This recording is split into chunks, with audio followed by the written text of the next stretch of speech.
আমি আজ দেখাবো আমার মুরগিতে কতগুলো ডিম পেড়েছে। আপনাদের আপনারা খামার করে আমার মতো ঘরের ডিমের উপকার পেতে পারেন।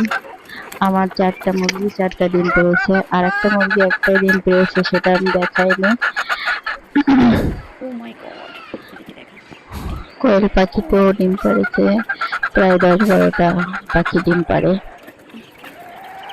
প্রতিদিন 10টা-12টা ডিম পারলে আপনি 4জন মানুষ হলে ঠিকই ডিমের চাহিদা পূরণ করতে পারবেন আমার মতো। আমি দেখেন অনেকগুলো ডিম, মুরগির ডিম, অনেকগুলো কোয়েল পাখির ডিম এগুলো উঠাচ্ছি। আপনাদের যদি এরকম মনে হয় পুষতে, তাহলে আপনারাও আমার মতো পালতে পারেন ডিম বা ডিম খাওয়ার জন্য।